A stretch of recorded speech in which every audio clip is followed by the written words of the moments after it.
চিল্লাইতেছ কি লিখা তুমি? সিল্লালে দেখছেন কি আপনি? হ্যাঁ, আমি এই কয়দিন নতুন বউ হওয়ার চেষ্টা করছি, আর পারবো না। আপনি ভালো ব্যবহারের যোগ্যই না। তাহলে খারাপ ব্যবহার করো, কিন্তু চিল্লাইও না। চিল্লাইলে চেহারা নষ্ট হয়ে যায়। আমার ভুলটা কোন জায়গায় এটা আমার কও। আপনি জানেন আপনি কি ভুল করছেন? আপনার বউ গোসল করতে গেছে, আর আপনি ওই বউয়ের উপরে নজরদারি করতে আপনি বাইরে পাঠাচ্ছেন। কোন হাজবেন্ডের পক্ষে এটা সম্ভব? আপনি অসম্ভব কাজটা করছেন। আরে বেটা, তোর যদি নজর রাখতেই হয়, তুই নিজে যা রাখ, নিজে পাহারা দে। তুই বাইরে পাঠাচ্ছিস কেন? এতটুকু কম আছে আপনার?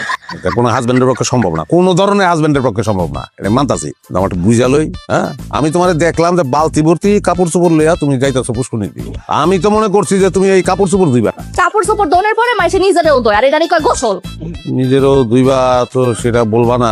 যাই হোক, আমার বোঝা একটু ভুল হয়ে গেছে। আমার আবার একটা ফোন আইছিল, 2 মিনিটের জন্য বাইরে গেছিলাম, তখনই ওরে দায়িত্বটা দিছিলাম যে তুই একটু নজর রাখিস। এই হ্যাঁ, তোর কইছি নজর রাখতে, তোর গোসল দেখতে কইছি। ভাই ভাই বিশ্বাস করুন, আমি কিছু দেই নাই। আমি তো গোসলের নামেই নাই, তার আগে আমি ধরা পড়ে গেছি। ধরা পড়ে গেছো, তার মানে তো তোর নিয়ত খারাপ ছিল। হ্যাঁ, তোর তো গোসল দাঁড়ানোর ইচ্ছাটা ছিল তোর আজকে। ভাই ভাই ভাই ভাই ভাই, কি করতাম কোন? আপনি তো আমার দায়িত্ব দিয়েছেন, আমি তো আপনার দায়িত্বের অবহেলা করতে পারি না ভাই। দায়িত্বের অবহেলা করতে পারছ না? তোর নিজের কোনো কাণ্ড জ্ঞান নাই। আমার কাণ্ড জ্ঞান আসিল তো কি, আমি খারাই আছিলাম। ভাবিনে কিল্লিগে আপনি পাহারা দিতে পাঠাচ্ছেন আমি জানি না। আপনার শেষ বউ হ্যাঁ পানিতে ডুবে মরে গেছিল, এর লিগেই তো। এটা তো আমি জানি।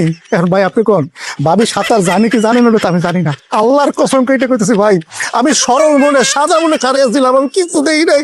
আর এইটা আপনি ভালো করে জানেন, ভাবির আমি মায়ের মতন দেখি। মায়ের মতন দেওয়া শোনে অধিকাংশ শুন গেছে তোর পাইকা, তুই দেওয়া মায়ের মতন। আরে পারলো কিছু হিসেবে নিবে তুমি। হ্যাঁ, তুই যতই সাদা মনে কাজটা করে থাকো, নিজের অস্তিত্ব রক্ষার্থে আমার কিছু করার নেই, তোর এখন বানাইতেই বাবা। কি করতেছেন?